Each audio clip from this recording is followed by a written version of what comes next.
అందరికీ నమస్కారం. ఇది నా సెకండ్ ఎపిసోడ్. ఇవాళ ఈ పుస్తకం Ronald Reagan his essentials wisdom అని. రొనాల్డ్ రీగన్ అమెరికన్ 40వ ప్రెసిడెంట్. 1940 నుంచి 88 దాకా 2 సార్లు ప్రెసిడెంట్ చేశాడు ఆయన రాజకీయ పొలిటికల్ కెరీర్లో ఇచ్చిన స్పీచెస్ అన్నిట్లను హైలైట్స్ కంపోజ్ చేసి ఈ పుస్తకం పబ్లిష్ చేశారు. అనుకోకుండా పుస్తకం చదువుతుంటే ఈ పుస్తకం మన రాష్ట్రానికి కానీ మన దేశానికి సంబంధించి కానీ ఆ కాలమాన పరిస్థితులు, రాజకీయాలు, social life, political life, common sense, day to day లైఫ్లో చాలా అన్వయించుకోదగ్గ అనిపించాయి నాకు. ఇది సుమారుగా 1970 నుంచి 1988 మధ్య రీగన్ స్పీచెస్లోంచి కంపైల్ చేసిన హైలైట్స్. దీంట్లో ఇవి చాలా బాగున్నాయి నాకు అనిపించి బుక్ రివ్యూ చేద్దాం అనిపించింది.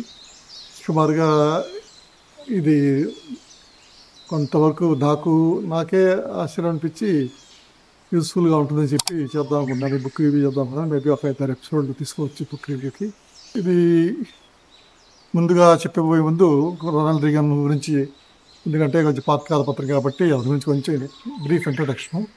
రొనాల్డ్ రీగన్ హాలీవుడ్లో second grade cinema actor, hero. 1960s, 70s, maybe 80s.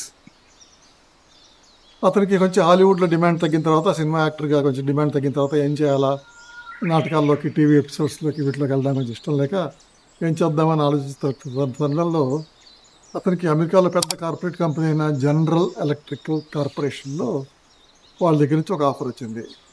వాళ్ళకి జనరల్ ఎలక్ట్రిక్ కార్పొరేషన్లో జనరల్ ఎలక్ట్రికల్ జాబ్ థియేటర్ అని మన నాటక కళామండలి లాగా వాళ్ళ కంపెనీకి సంబంధించిన కళామండలిలో ఒక కౌన్సిలర్గా చేయమని జాబ్ ఆఫర్ ఇచ్చారు. ఆ జాబ్ ఆఫర్ ఏంటంటే కంపెనీలో ఎంప్లాయీస్తో మాట్లాడుతూ వాళ్ళ కష్ట నష్టాలు, సాధక బాధకాలు తెలుసుకొని, వాళ్ళ ప్రాబ్లమ్స్, పర్సనల్ అండ్ ప్రొఫెషనల్ ఇట్లా ప్రాబ్లమ్స్ తెలుసుకొని వాళ్ళకి హాలీవుడ్ ద్వారా తన ఎక్స్పీరియన్స్లో ఆ స్టోరీస్ అవన్నీ చెప్పి వాళ్ళకి కౌన్సిలింగ్ చేయమని చెప్పి ఆ జాబు ఇచ్చారు. ఆ జాబ్ ఏంటంటే జనరల్ ఎలక్ట్రిక్ కంపెనీ అమెరికా మొత్తం మీద 139 చోట్ల, అంటే పెద్ద చోట్ల విస్తరించింది. సుమారుగా అందులో 2.5 లక్షల మంది, 2,50,000 మంది పనిచేస్తున్నారు. సో వాళ్ళందరితో స్మాల్ గ్రూప్స్గా ఇంటరాక్ట్ అవుతూ ఒక 7-8 ఏళ్ల పాటు అమెరికా మొత్తం తిరిగాడు. ఆ తిరిగి వాళ్ళ ప్రాబ్లమ్స్తో పాటు కంటెంపరీ ఆనాటి అన్ని సాంఘిక రాజకీయ పరిస్థితులు తెలుసుకుంటుండగా అనుకోకుండా అతనికి రాజకీయాల మీద ఇంట్రెస్ట్ పుట్టి ఆ తర్వాత రాజకీయాల్లోకి వచ్చి కాలిఫోర్నియా గవర్నర్ అయ్యాడు. ఆ తర్వాత 1980లో అమెరికా ప్రెసిడెంట్గా గెలిచాడు. తర్వాత సెకండ్ టర్మ్ కూడా 1988 దాకా అమెరికా ప్రెసిడెంట్ చేశాడు. ఇక్కడ నాకు అనిపించింది ఏంటంటే, అతని ఎక్స్పీరియన్స్ వస్తే అనిపించింది ఏంటంటే, మన రాజకీయ నాయకులు కూడా చాలామంది పాదయాత్రలు చేస్తున్నారు. పాదయాత్రలు చేసిన తర్వాత ఈ రాజకీయ నాయకుల్లో చాలామందికి it's a different proposition all together.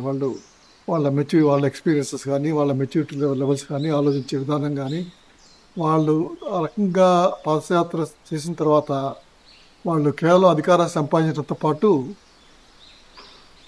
ప్రజాసేవ కూడా, మెరుగైన ప్రజాసేవ అందించారు. వాళ్ళ ప్రోగ్రెసివ్ ఐడియాలజీ కూడా డెవలప్ చేసుకొని కామన్ మ్యాన్కి రీచ్ అయ్యారు. అది ఉదాహరణగా చెప్పుకోవాలంటే, మనకి కొద్ది కాలం పాటు ప్రైమ్ మినిస్టర్ చేసిన చంద్రశేఖర్ భారత యాత్ర సైకిల్ మీద మొత్తం ఇండియా మొత్తం తిరిగాడు. ఆ తర్వాత మన ఎన్టీ రామారావు గురించి తెలిసిందే, చైతన్య రథం మీద తిరగడం వల్ల అతనికి సినిమా యాక్టర్ అయినా కూడా ప్రజల గురించి తెలిసింది. ఆ తర్వాత రాజశేఖర రెడ్డి, చంద్రబాబు నాయుడు, జగన్మోహన్ రెడ్డి, ఇప్పుడు లోకేష్, అవన్నీ మనకి ఇప్పుడు అన్నీ తెలిసిన సంఘటనలే. ఆ పాదయాత్ర చేసిన తర్వాత వాళ్ళకి ప్రజల్లో వచ్చిన ఆదరణ కానీ, వాళ్ళ ఆలోచన విధానంలో వచ్చిన మార్పులు కానీ గణనీయం. ఇంకా చెప్పాలంటే, రాహుల్ గాంధీ భారత్ జోడో యాత్ర చేసిన తర్వాత ఎంత మార్పు వచ్చింది, చాలా మార్పు వచ్చింది. ఇంతకుముందు ఒక నేషనల్ లెవెల్ లీడర్గా స్థాయి లేని అతను ఇవాళ మంచి అభిప్రాయాలతో ఒక ముఖ్యమైన నాయకుడిగా ఎదగడానికి ఈ పాదయాత్రలు ఉపయోగపడ్డాయి. అది రీగన్ ఆ జనరల్ ఎలక్ట్రిక్ కార్పొరేషన్లో 139 చోట్ల దేశమంతా తిరిగి సంపాదించిన అనుభవంతో ఏ రాజకీయ అనుభవము లేదు, రాజకీయాలు రావాలన్న ఆలోచన లేనివాడు కూడా ఆ యాత్రల ద్వారా నెమ్మదిగా అతను కాలిఫోర్నియా గవర్నర్, అమెరికా ప్రెసిడెంట్ 2 సార్లు అయ్యాడు. ఆ రోజుల్లో రిపబ్లికన్ ప్రెసిడెంట్ కింద ఒక చెప్పుకోదగ్గ one of the greatest presidents కింద నిలబడ్డాడు. అది ఊరికే సందర్భం వచ్చింది కాబట్టి ఈ రెండు వాటికి పోలి చెప్తాను. అయితే ఈ ఎపిసోడ్లో ముఖ్యంగా నేను చిన్న సెంటిమెంటల్ ఇష్యూస్ టచ్ చేస్తాను. అది కూడా రొనాల్డ్ రీగన్ని చెప్పిన మాటలను బట్టి, అతని గురించి చెప్పిన మాటలను బట్టి చెప్తాను. రొనాల్డ్ రీగన్ చిన్నప్పుడు పుట్టినప్పుడు చాలా బొద్దుగా లావుగా ఉండేవాడంట. అందుకని అతన్ని అందరూ ఫ్యాట్ లిటిల్ డచ్ మ్యాన్ అనేవాళ్ళంట. అంటే అది ఒక డిరాగేటరీ వర్డ్, అంటే ఒక ఎగతాళిగా అనే పదం. అంటే లావుగా బండగా ఉన్నాడని చెప్పి ఆ ఒబెసిటీ ఉందని మనం కూడా మన బండాడనో లేకపోతే రకరకాలుగా ఎగతాళి చేసి హెక్కిల్ చేస్తూ ఉంటాం. అలాగా అతన్ని ఒక డిరాగేటరీగా, అంటే ఒక ఎగతాళిగా ఫ్యాట్ లిటిల్ డచ్ మ్యాన్ అని ఒక నిక్ నేమ్గా పిలిచేవాళ్ళంట. అది పిల్లవాడి మీద ఇన్ఫ్లుయెన్స్ చూపిస్తుందని చెప్పి వాళ్ళ మదరు ఆ పిల్లవాడి సపోర్ట్గా, రీగన్ సపోర్ట్గా అయితే ఆ రోజుల్లో అనేదట, who knows he might grows up to be the president one day అని మదరు అతనికి ధైర్యం చెప్పడానికి, ఇతరులుగా మాట్లాడే మాటల నుంచి సపోర్ట్ చేయడానికి ఆ మదర్ అంది. అట్లాగే తన పిల్లవాడి గురించి సపోర్ట్ చేయగల శక్తి ఇది రోజులో తెలిసిన సామాన్య కుటుంబం అమెరికన్ ప్రెసిడెంట్ అవడం అనేది చాలా వెరీ ఇంపాసిబుల్ ప్రొపోజిషన్. అయినా కూడా ఒక మదర్గా అట్లాగా పిల్లవాడిని సపోర్ట్ చేయడానికి అలాగా అనేదట. అది ఆ మదర్ ఆశీర్వచనం కానీ దేవుడు ఇది కానీ అతను 2 సార్లు America president, one of the greatest presidents కింద నిలబడ్డాడు. అది అమ్మ యొక్క ఆశీర్వచనం గురించి చెప్పడానికి. దానికన్నా ముఖ్యంగా మన సమాజంలో, ముఖ్యంగా మన సొసైటీలో మన దగ్గర ఎక్కువగా పిల్లల్ని ఎగతాళి చేస్తూ ఉంటాం. ఇట్లాగే లావుగా ఉంటే లావుగా ఉండడని, బండాడని, బక్కగా ఉంటే పలచగా ఉండడని, కాలు ఏదైనా ప్రాబ్లం ఉంటే కుంటాడని, కళ్ళు కనపడదు గుడ్డోడని, ఇవన్నీ హెక్కిల్ చేస్తూ ఉంటాం, అంటే ఎగతాళి చేస్తాం, వేళకాలంగా ఎగతాళి చేస్తాం. కానీ దానివల్ల ఆ పిల్లవాడి మీద ఎంత ఎఫెక్ట్ ఉంటుందంటే అతను ఒక ఇన్ఫీరియారిటీ కాంప్లెక్స్తో పెరగడం కానీ, తర్వాత ఒక రకమైన సమాజానికి భయపడి అయిపోవడం కానీ, డిప్రెషన్లోకి వెళ్ళడం కానీ, అలాగే అతను పెద్దవాడయ్యేసరికి ఒక నార్మల్ పౌరుడిగా కాకుండా, నార్మల్ సిటిజన్గా కాకుండా కొంచెం అబ్నార్మల్ సిటిజన్గా ఒక్కోసారి డిప్రెస్ అయ్యి సమాజానికి పనికిరాని పౌరుడి కింద సిటిజన్గా కానీ, లేదా ఒకసారి ప్రతీకారంతో క్రిమినల్గా తయారవడం కానీ జరుగుతూ ఉంటుంది.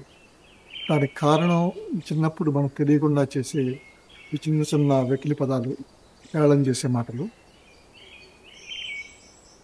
సో అలా చేస్తుంటే ఆ పిల్లవాడికి ఎంకరేజ్మెంట్ కింద రీగన్ మదర్, ముఖ్యంగా ఫాదర్ కూడా ఎంకరేజ్ చేయడానికి చదువులు వెనకబడినా, ఏం చేసినా Ron is trying, Ron is very much trying అని రిపీటెడ్గా చెప్పేవాడు. అంటే ప్రయత్నం చేస్తున్నాడు అని అతనికి ఎంకరేజ్మెంట్ వర్డ్స్ ఇచ్చేవాడు. ఆ వర్డ్స్ కూడా రీగన్ చెప్పుకున్నాడంటే అతని బాల్యం మీద ఎంత ఇన్ఫ్లుయెన్స్ ఉన్నాయో అర్థం చేసుకోవచ్చు.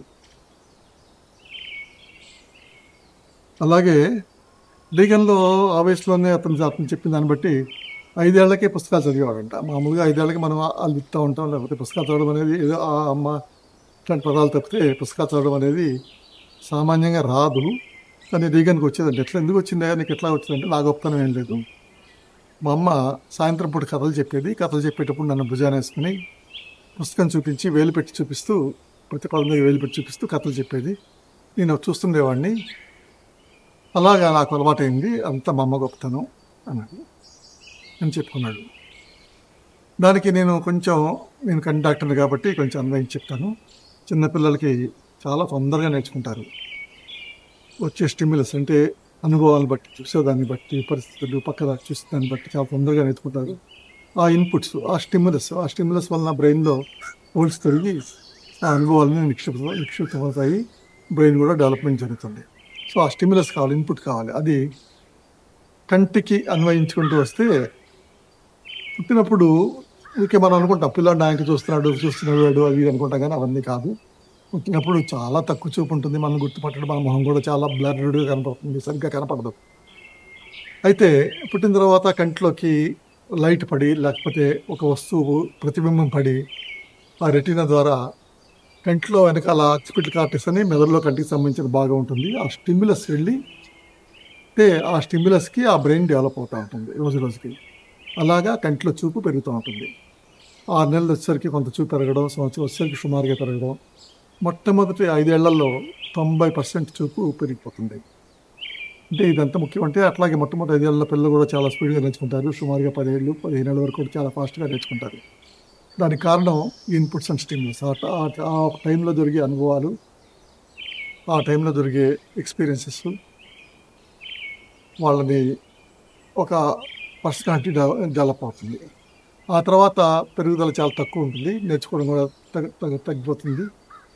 కాబట్టి ఆ మొట్టమొదటి 5 సంవత్సరాలు, ముఖ్యంగా మరి 15 సంవత్సరాల దాకా పిల్లవాడు లేకపోతే అమ్మాయి ఏదైతే నేర్చుకుందో జీవితకాలం కూడా అదే పర్సనాలిటీ ఉంటుంది. 90 కొంచెం చాలా తక్కువ మంది ఆ ఇన్పుట్స్ని దాటి, ఆ ఎక్స్పీరియన్సెస్ని దాటి మారడానికి తర్వాత బుక్ రీడింగ్ చదవడం వల్ల కానీ, ఒక మెంటర్స్ ఉండడం వల్ల కానీ, దాన్నే విజ్డమ్ అంటారు. అది చాలా తక్కువ మంది దొరుకుతుంది. సామాన్యంగా చాలామంది ఆ ఫస్ట్ 10-15 ఏళ్లలో జరిగే అనుభవాల మీదే వాళ్ళ వ్యక్తిత్వం ఆధారపడి ఉంటుంది. అందుకని మనం ఆ చిన్నపిల్లల్ని అట్లా ఎగతాళి చేసినా, వెళ్ళకోళం చేసినా వాళ్ళ మనసు మీద తీవ్ర ప్రభావం చూపి మన సమాజానికి ఒక మంచి పౌరుణ్ణి అందించలేకపోవచ్చు. కంటికి వచ్చేసరికి ఆ స్టిమ్యులస్ ఫస్ట్ 5 సంవత్సరాల్లోనే చూపు పెరిగిపోతుంది. కాబట్టి ఆ టైంలో ఏదన్నా ప్రాబ్లం ఉండి క్యాట్రాక్ట్ కానీ, కళ్ళజోడు వాడకపోవడం వల్ల కానీ, అతను చూసే వస్తువు మసగ్గా కనపడుతుంటే, కాబట్టి ఆ స్టిమ్యులస్ యొక్క తీవ్రత సరిగ్గా లేక ఆ బ్రెయిన్లో కూడా ఆక్సిపిటల్ కార్టెక్స్ పెరగదు. అది ముఖ్యంగా ఫస్ట్ 5 సంవత్సరాల్లో చాలా వరకు చూపు పెరగడం జరిగిపోతుంది. ఆ తర్వాత చాలా నెమ్మదిగా పెరుగుతుంది. ఆ 5 సంవత్సరాల్లో కళ్ళజోడు నుండి వాడకపోయినా క్యాట్రాక్ట్స్ ఉన్నా లేకపోతే వేరే ప్రాబ్లం వల్ల కానీ, వంశపారంపర్య జబ్బుల వల్ల కానీ, చూపు సరిగ్గా లేకపోతే, స్టిమ్యులస్ సరిగ్గా లేకపోతే బ్రెయిన్ కూడా పెరగదు, చూపు అక్కడ ఆగిపోతుంది. దాన్ని మనం యాంబ్లియోపీ అంటాము. కాబట్టి మొట్టమొదటి 5 సంవత్సరాల్లోనే, ముఖ్యంగా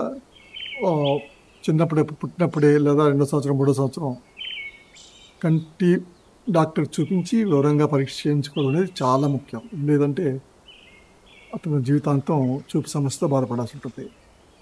అది కళ్ళజోడు అవసరమైతే కళ్ళజోడు వేయడం, ఏదైనా క్యాట్రాక్ట్స్ అంటుంటే వెంటనే ఆపరేషన్ చేయడం, లేకపోతే వేరే జబ్బులు అయితే దాని తగ్గ వైద్యం చేస్తే చూపు సరిగ్గా పెరుగుతుంది. 5 సంవత్సరాల నుంచి 10-15 ఏళ్ళ వరకు చాలా తక్కువగా పెరుగుతుంది. ఒకవేళ ఆ టైంలో 5 సంవత్సరాల తర్వాత గుర్తిస్తే తిరిగి నార్మల్ చూపు తీసుకురావడానికి చాలా ప్రయత్నం చేయాలి, చాలా కష్టపడాలి. అయినా కూడా ఆ నార్మల్ చూపు రాకపోవచ్చు. ఈ జబ్బుని యాంబ్లియోపీ అంటాము. అంటే నేను ఇది ఈ రీగన్ ఎక్స్పీరియన్సెస్ కంటికి అన్వయం చెప్తున్నాను. జనరల్గా వచ్చేసరికి అలాగా పిల్లల్ని ఎగతాళిగా మాట్లాడడం, హెకిల్ చేయడము, ఇట్లాంటివి మన సమాజంలో నుంచి ఇట్లాంటి దురలవాటుని మార్చుకోవాలి. ఏదైనా లోపం ఉంటే, అంగవైకల్యం ఉన్నా లోపం ఉన్నా సపోర్ట్ చేయాలి తప్పితే ఇట్లా ఎగతాళి చేయకూడదు. అయితే ఇది సమాజానికి ఒక ఎవల్యూషన్లో నెమ్మదిగా సమాజం నేర్చుకుంటుంది. సమాజానికి అయితే ఇక్కడ చెప్పుకోవాల్సింది ఏంటంటే కుటుంబం, ముఖ్యంగా అమ్మ ఇచ్చిన సపోర్ట్ వలన, ఆ రోజుల్లో అమ్మ సపోర్ట్ చేయడం వలన ఆ రీగన్లో డెఫినెట్గా ఆ కాన్ఫిడెన్స్ లెవెల్స్ పెరిగాయి. ఎందుకంటే అందరూ ఫ్యాట్ లిటిల్ డచ్ మ్యాన్ అంటే అమ్మ maybe he will become president one day అని చెప్పడం. అలాగే ఇతను ఏదన్నా కొంచెం వెనకబడిన Ron is trying, Ron is very much trying, ఇట్లా ఎంకరేజింగ్ వర్డ్స్ చెప్పడం. అలాగా ఆ అమ్మ కానీ కుటుంబం కానీ యొక్క ప్రభావం చిన్నపిల్లల మీద చాలా ఉంటుంది. కాబట్టి మనం మంచి కుటుంబం ఏర్పరచుకోవడం, అమ్మకి ప్రత్యేకంగా చెప్పగలదు. ఇప్పుడు అమ్మ కూడా పిల్లవాడిని చాలా జాగ్రత్తగా చూసుకుంటుంది. కాకపోతే అమ్మ కూడా కొన్ని తెలుసుకోవాలి. ఈ విషయం రీగన్ రాసుకున్న దాన్ని మనకు అన్వయించుకోవడానికి సందర్భోచితం అనిపించిందని చెప్పి ఈ బుక్ రివ్యూలో ఫస్ట్ చాప్టర్ కింద తీసుకున్నాను. మేబీ ఈ వెగన్ గురించి చూస్తే ఇంకో 4-5 ఎపిసోడ్ చేయాల్సి ఉంటుందేమో. చాలా చాలా మంచి విషయాలు చెప్పే ఉన్నాయి. అవి కూడా మనకు అన్వయించుకోదగ్గట్టుగా ఉన్నాయి. అందుకనే ఈ బుక్ రివ్యూ చేస్తాను. మీకు ఏమన్నా నేను చెప్పింది ఉపయోగపడింది అనుకుంటే అర్థం చేసుకోండి, లేదా just a time pass. Thank you very much. Thank you. నమస్తే.